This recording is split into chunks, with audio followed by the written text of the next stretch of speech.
Good morning, everyone. I literally just woke up and I've never done a video where I just get in touch with you guys with my coffee in the morning, and I thought that that would be different. A different energy would come through. So, upon waking this morning, I got a recurring message that I get all the time from the Nine. And it's not only the Nine, it's higher dimensional beings as a whole. I speak with the Pleiadians a lot, and what they're always showing me, just as a whole, these higher beings, is that humans, we are very immature. And I'm sharing this because I can be immature too. I'm not here to point a finger or anything. But they're always showing me that we tend to blame technologies like, oh, social media is a huge distraction, or the television is a huge distraction, or this music is horrible. And they always send me this vision that people are just constantly complaining and that no one has a gun to our heads forcing us to do things that we don't want to do.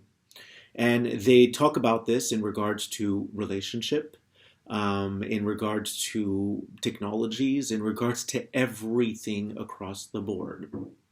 So I wanted to jump on here today and have a discussion about what being more spiritually mature would look like. And I understand that some people may not receive this message well, but I'm also here as someone who is here to educate because I dedicate my life to this stuff and I pour all of my time in elevating my consciousness, and I'm always learning. So again, I can be very immature at times too. But I would hate to someday die and get to the other side and say, I could have shared more of what I knew.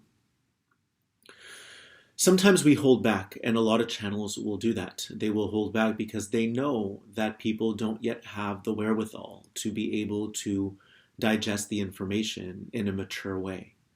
Humans can be very quick to lash out when they're not getting their way or when they hear something that they don't want to hear, which is why it's not that a lot of channelers hold back or withhold information or secrets from you. They want to share that, but they also understand that if you're not able to, let's say, do something as simple as having a conscious communication without clapbacks, then how are you going to handle information that is a lot more potent than that and a lot more poignant than that?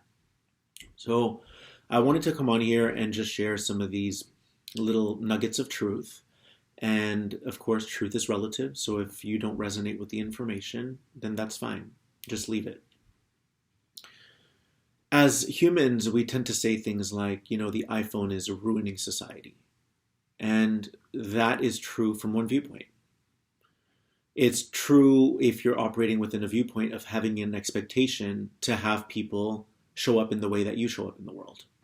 If you're someone who hates social media and you'd prefer to garden or to read a book, well, of course, you may not agree with social media. So everything is relative and everything is in accordance with which vantage point we are looking at things from.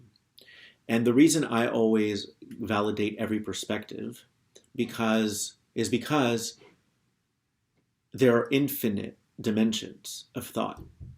And every dimension of thought is experiencing something valid. So you could say that the people who don't read books who aren't on social media and only read books and like to garden and do things that are very human-like, well, they may not like social media, but they're still lending to the soul's evolution of Gaia and of the entire planetary body because they're mastering what they're doing and they're getting information through that. So they're only seeing life through that lens of the gardening. So everything else that is not present moment awareness may be seen as something negative for them.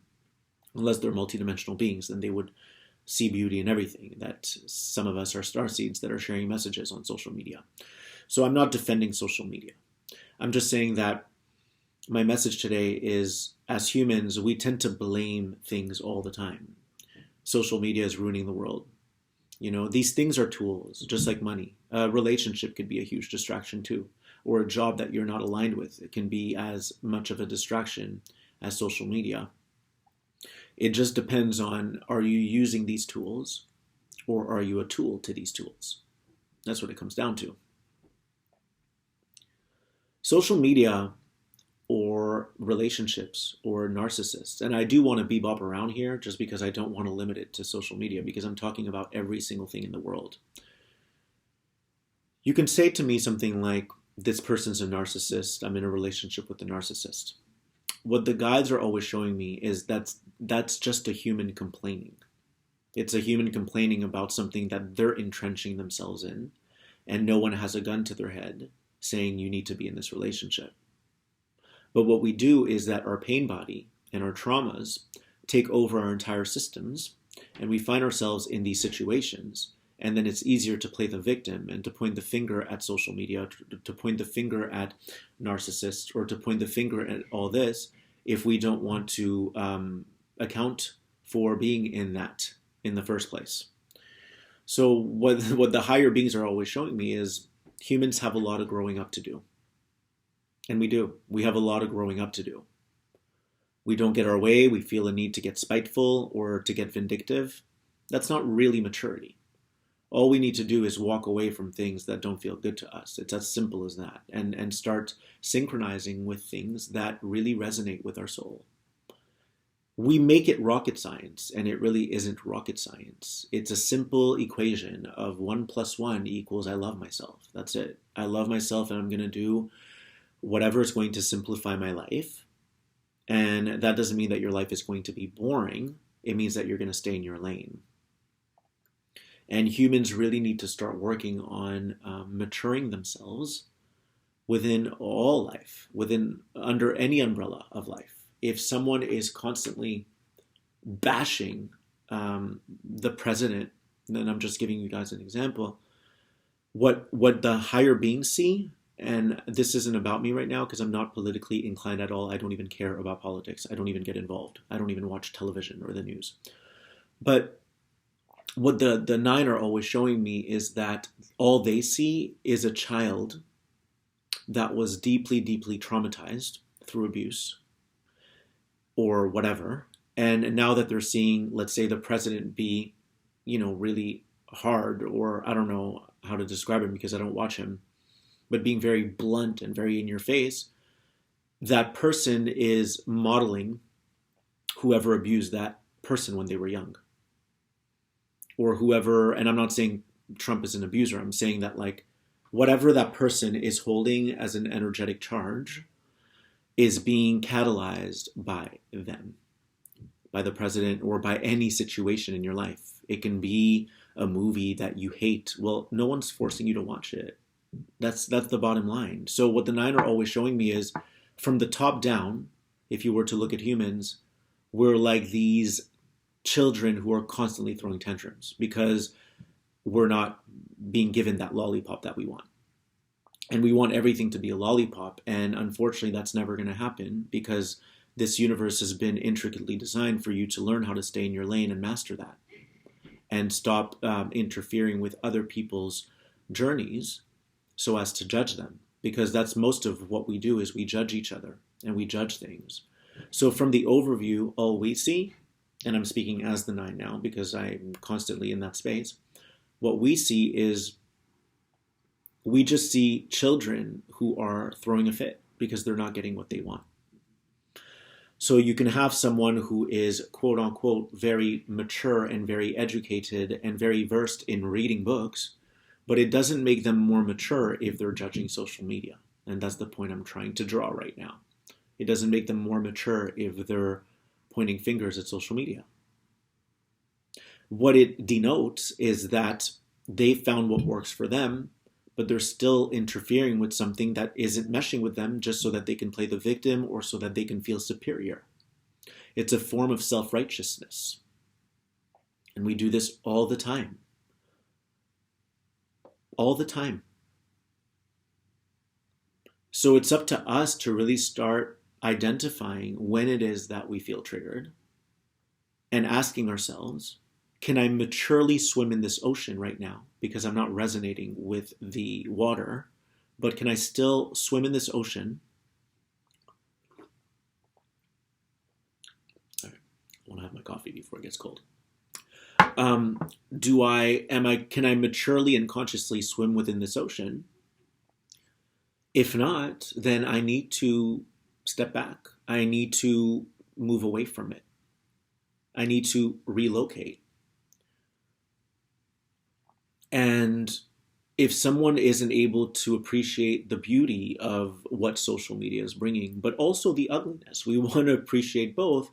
But at the end of the day, we can't blame that. We can't blame social media. We can't blame the narcissist that you're in a relationship with. And we have a tendency as humans to constantly, and I call it like a lockjaw, like a pit bull, we fixate on the literals. We fixate on it's the social media that's the problem. It's the this that's a problem. It's the that that's a problem. Which when you do that, you go completely unconscious. Most people don't realize, but you go unconscious. That's the best way I can explain it. You go unconscious because now you're fixating on something that has nothing to do with the story anymore. The bigger picture, the bigger narrative is that if social media bothers you, why don't you exercise more discipline and not be on it as long? Or why don't you get off of it altogether? Or why don't you focus on the good within it? But see, we've been conditioned by negativity. We've been conditioned to always look for the negatives in situations, and we critique everything. And until we learn how to appreciate or agree to disagree, I should say, and just move along within the lane that we're supposed to move along within, we will not really contribute as much as we can to the evolution of the planet. And it's up to us to either speed up that process or decelerate that process. It boils down to us. So a lot of people say, well, I want to know the truth. But the truth is you're not ready for the truth. Because right now, as it stands, you may not even be able to have a mature conversation with your lover without things getting super fired up. The truth is like this very, very potent, electrifying light that will shock you if you're not ready for it. And it can send people to the hospital. That's how potent the truth is. So unless we're able to display balance within or stability within a relationship or within ourselves through the relationships that we have, then how can we be ready for things like an ET showing up in your house? You'd probably lose your cookies, wouldn't you? And that's my point. So the only way that we're going to fast track this process, this ascension program, if you will, is if we start holding ourselves accountable and saying, is social media the problem, or am I the one that has a problem and I'm projecting that onto social media? Is the president the problem, or am I the one that's being triggered right now? And I haven't addressed that problem. And it's just getting magnified because it's a bigger topic when really it's the same. It's the macrocosm of the microcosm. And until people are able to see that without going off the rails, you see, like there's been times where I share things and they're all metaphorical. Even with the comment I just made about I don't even care about that stuff. But what people will do is they will go unconscious, grab that, and try to put me in a box with it. I see it all the time. But what they don't realize is that when you do this, you put yourself in a box. And the people who are awake are just staring at you like you just revealed your weaknesses. And I know, I'm telling you, I wasn't going to do this video but for some reason, in this incarnation, because I've had incarnations, I don't really get involved. Because I know things and I know that people aren't ready for them. In this incarnation, I'm here to be very, very participatory in this ascension program. And I don't expect people to agree with me because I don't even agree with me because I don't even have beliefs. So how's that? I don't even have beliefs. My beliefs are just weapons that I use, meaning that they're just magical items that Zelda has picked up along the way. I can go out there today and have a belief that I'm a dragon, and I will fully believe it because I work with energy all day long. And through being a dragon, I will pick up on information through the lens of a dragon. Just like that woman who gardens and who is seeing that social media is destructive. She's right. It is destructive from one viewpoint, from her viewpoint. as the person who connects to nature and gardens every day and reads books and is lining herself up with that older matrix, or with a matrix. I don't even want to call it an older matrix. So if I go out there today and I envision myself to be a dragon without any droplet of doubt, which I can do all day long, or I can do anything. It's part of being a galactic shaman, means you can shapeshift. Why do we shapeshift? So that we can retrieve lost knowledge, so that we can receive information from the Akashic records that may not be available to us otherwise. So if you're going out there and you picture yourself to be a dragon and you fully commit to that frequency that day, well, all the information that you're going to receive is going to be affiliated or will correlate to the dragon's realm. And when you start to embrace all of these different archetypal patterns, because really dimensions are just archetypal patterns, that's all they are. They're different levels of consciousness, they're different archetypal patterns. So when you start to acclimate to that, and you really start to master and foster your ability to shapeshift, you will start to have an appreciation for everyone and everything and every perspective, because you've been in those perspectives and you've seen them through that lens. But a true master will never just be in one forever. They may reincarnate to explore a different one. And it's okay if you choose to just fully be in one archetypal pattern your entire life. I see it all the time. I see people who can be, I have friends that are very, very successful, and they treat everyone at the dinner table, and they're constantly giving. So they've mastered the art of money and giving and how it comes back around. But then they have a fit when people don't give back to them. So they might master that one dimension of being a giver, and they're right when they get mad and flustered when people don't give back to them, because they've mastered that dimension. So they already know that when you give, it returns. So from their viewpoint, if you're not giving to them, you're the one cutting yourself off from your abundance. I hope that wasn't too deep. So if you're the one not giving back to someone who's generous, you're the one who's cutting yourself off from your own abundant banks, because they already know the truth, that if you give back, then it's always going to return to you, and you're overcoming a fear. So in a way, people like that have been placed on this planet. They've been stationed here to, in a way, get you to eject yourself out of your own fear. However, when they get flustered and angry, that's an instability. So yes, they might have mastered that particular archetypal pattern, but they haven't mastered other ones, which is that person may not be giving back to you because they sense you're putting pressure on them to give back, and they don't like that one bit. They don't like to feel like you're above them, expecting them to give back. So what differentiates a master from someone who is only mastered one pattern is that the person who's multidimensional, which is this master, can see all the viewpoints. And that's what we're transitioning ourselves into. But we can only do this if we start assuming maturity. That's the only way that we can do that. We can't go around and say,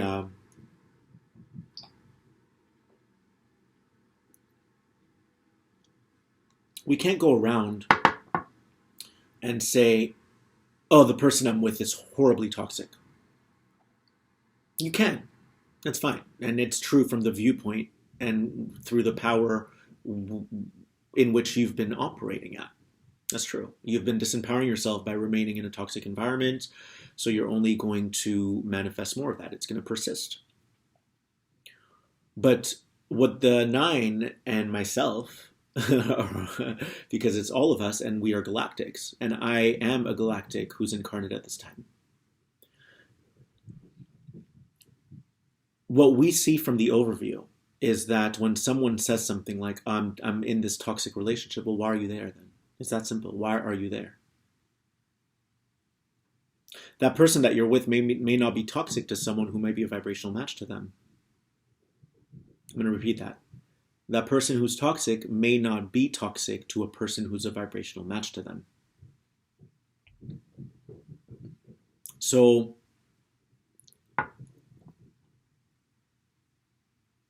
we have to start being responsible for the situations in which we place ourselves. Otherwise, we're not ripe beings. We're not showing up as ripe individuals. And that's okay, because we'll get there when we get there. And from the overview, we've already gotten there. And we have a chance right now to either speed up the process by coming together and stopping to point the finger, or to keep this going and in a way drawing out the process. And that would be a valid choice too, because the collective is going to experience what the collective deems appropriate for the collective. They will. We will. But not everyone. Some of us, which a lot of you are on here right now, we are the watchers.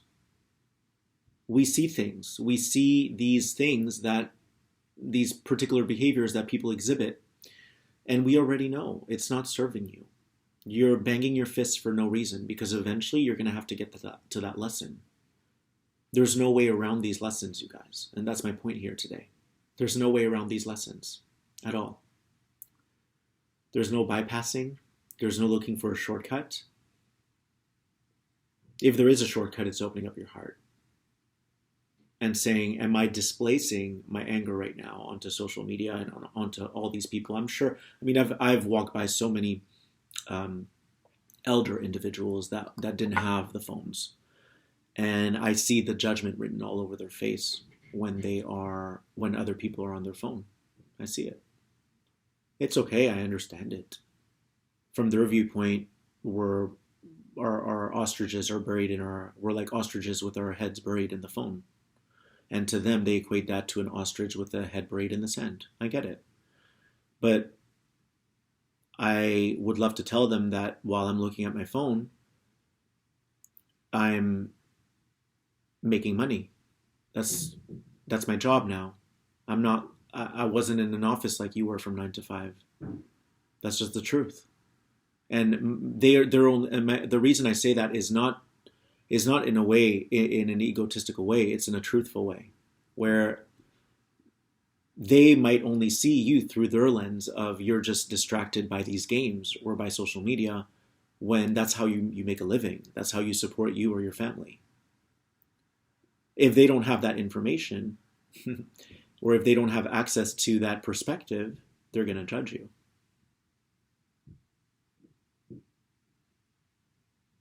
So a master is someone who's able to say, okay, I understand and I can relate to this elder person, because I'm seeing it from their viewpoint, and their viewpoint is valid as well.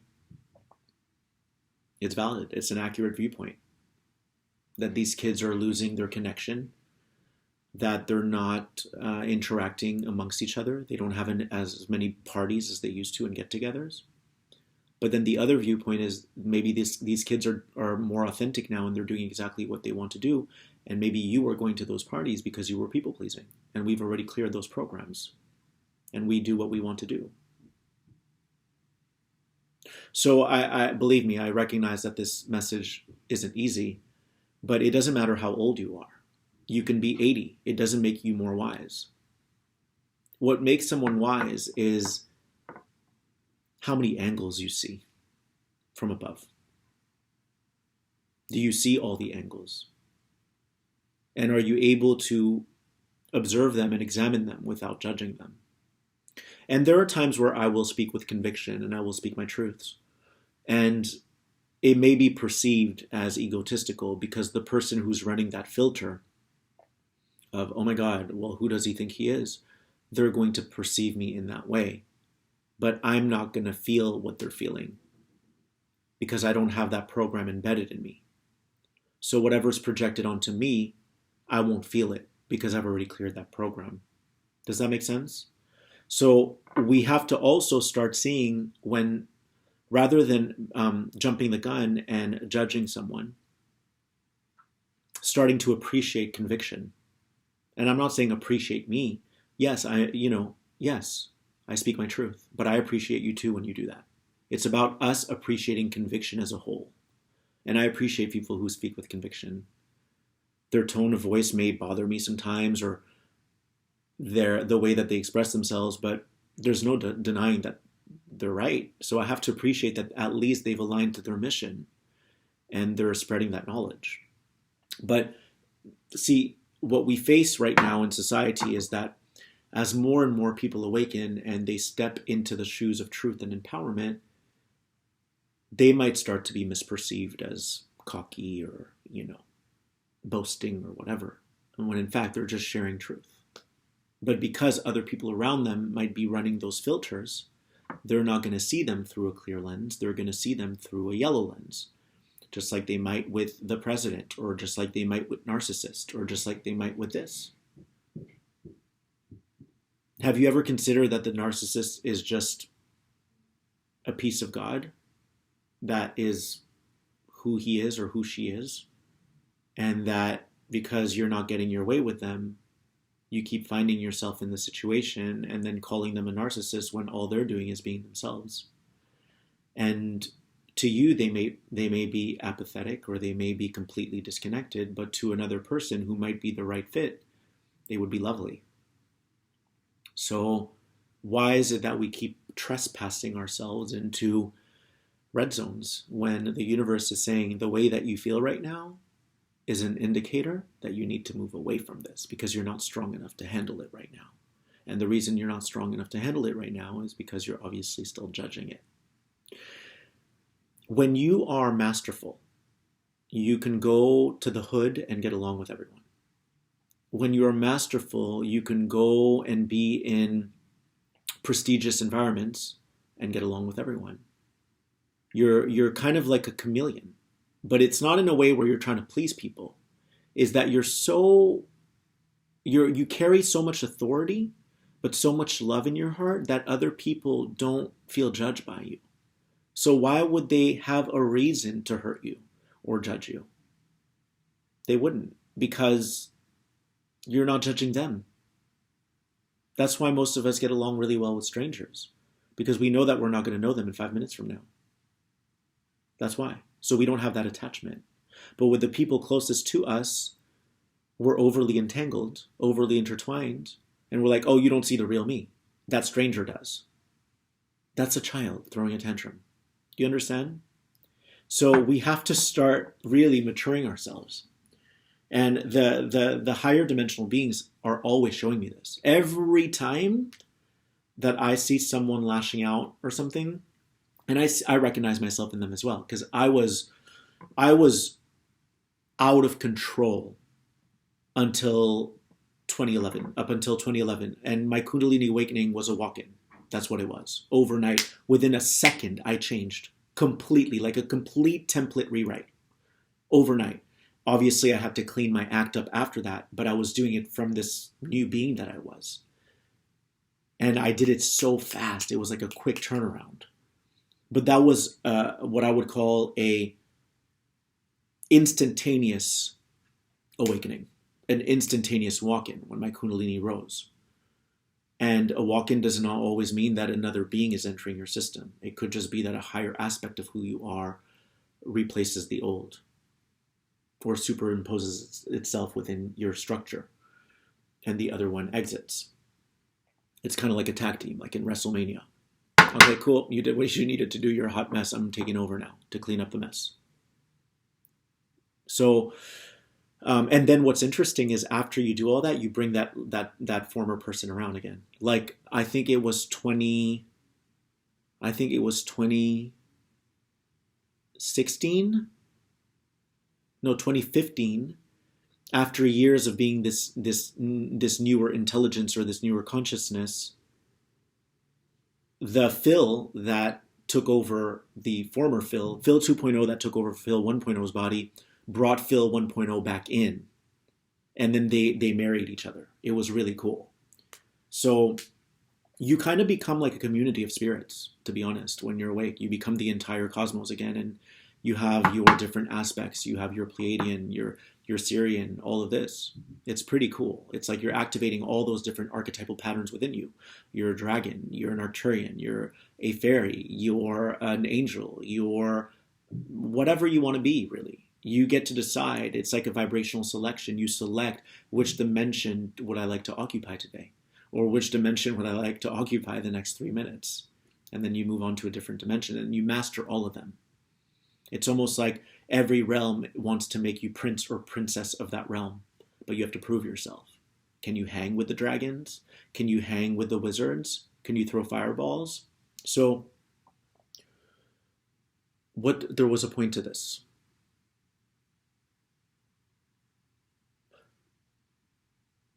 I was saying that, oh yes, I was out of control before that. I was the guy I was mean.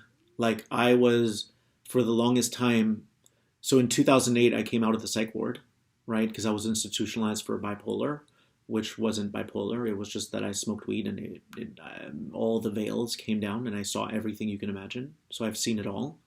And then I lost my footing because it was way too much energy. And that's what I mean about this energy. Why would the guides send us like really potent transmissions if you're going to lose your mind? They won't. That's why the veil has to incrementally thin out. There's a thinning of the veil. So when I came out of the hospital, there was this man whom I love to this day who became like my family. And he saw that I was homeless. He saw that I had nowhere to go and he took me in for 8 years. Okay. The first 3 years were tumultuous because they were karmic and I was so mean to this person because I was hurting. I was in pain. I felt like I didn't belong. I felt like I was pumped with meds and I didn't like my life at all. And then in 2011, which was 3 years after I moved in with him, I had my Kundalini awakening. And then I remained in that house and we became roommates actually. And I got to clean up my act and be kind again and look at everything. And I deliberately chose to stay there, even though we didn't get along, because I was responsible for what I was perpetuating. And the person had a part to play in it too, but we were like family. And I was like, I'm determined to clear this karma with you. And I did. And to this day, I send him messages. I'm forever grateful for what you did for me. You were my angel. If it wasn't for you, I wouldn't be where I am today. But I still remember those days, and I'm very appreciative of those days when I only had $2 in my pocket and would shop at the 99-cent store. I'm still very appreciative of those days. But everything I share with you guys, it's not, a lot of people tell me, oh, you look like you haven't struggled a day in your life. And that's because I've transcended that, because I've done so much of the work. I have struggled, but I'm not in that victimhood anymore. That's the difference. I was in that victimhood and I cleaned it up for a long time and I still got really triggered for a long time. Even after my awakening, I would get triggered, but then I would bring awareness to it and heal it and integrate it. But it's not that I've never suffered. I've been through everything. It's that we eventually have to become mature and deal with our stuff. So a lot of what I share with you guys is because I've been through it. And a lot more than I would even share with you guys right now. I've been through way more. The bipolar was a big deal though, but there's much more to that. So we become educators when we study the darkness. And I have a quote that I wrote years ago, which was that doctors study medicine, teachers study education, and healers study darkness. That's what we do. We study darkness. And every day I'm still studying darkness, even though I'm not completely encapsulated in darkness anymore. But I can still activate that realm of what people might be dealing with, which is how I'm able to give those forecasts and then observe and examine that stuff. It's like being Inspector Gadget, like with your magnifying glass, or observing humans on the street who might be throwing tantrums. That's study for me. I'm studying. I'm collecting data. And that data gets sent back to source. We're accumulating information here. That's what we do. We receive information through our unique signature via everyone else and our environment and the people in our lives, and all of the information that we accumulate as the dragon. Okay, that's just an example, or as someone who is someone who might deal with anything. Different skin of color, different sexuality. They're all signatures. They're all, how can I say this? They're all,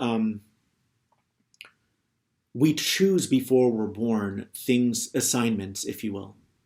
We choose assignments.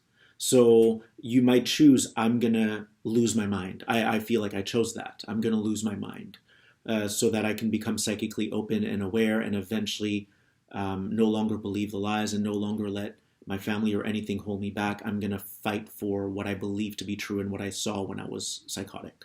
I'm going to fight for that magic that I believe is out there, which is really in here. So we choose things like bipolar, we choose things like homosexuality, we choose all these things because those are kind of like the scavenger hunt that allows us, or the roadmap that allows us to retrace our footsteps to the truth. And then once you reconnect to the truth, you don't care about any of it. It doesn't define you.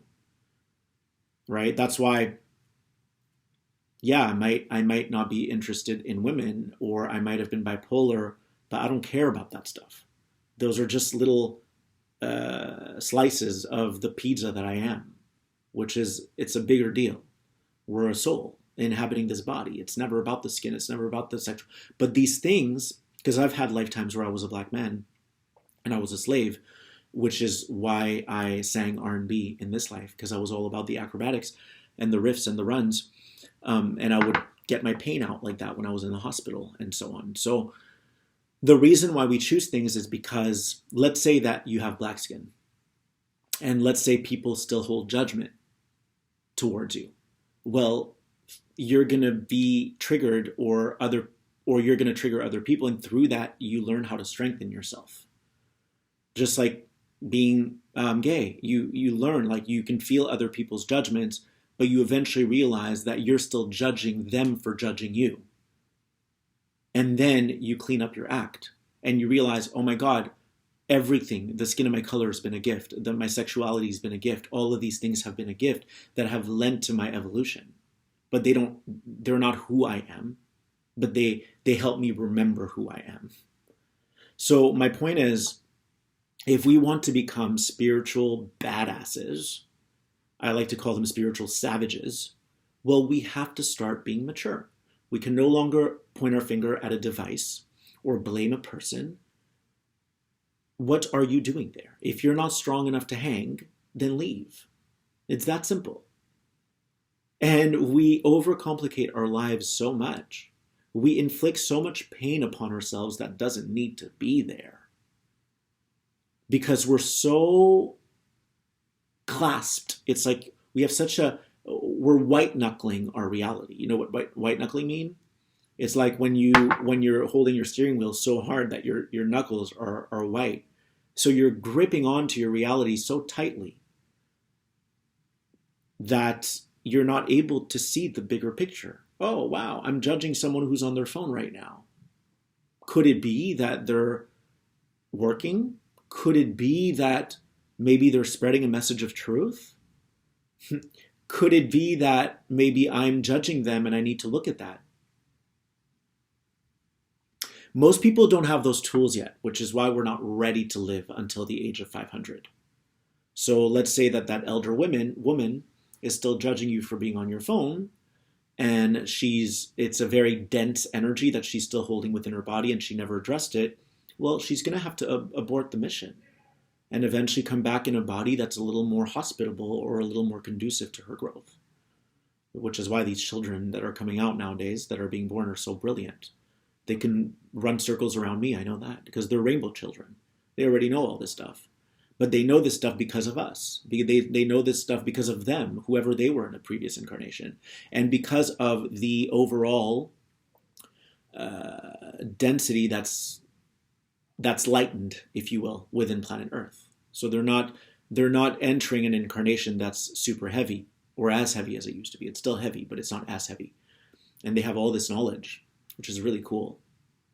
So I did go on a tangent a little bit, but that's fine.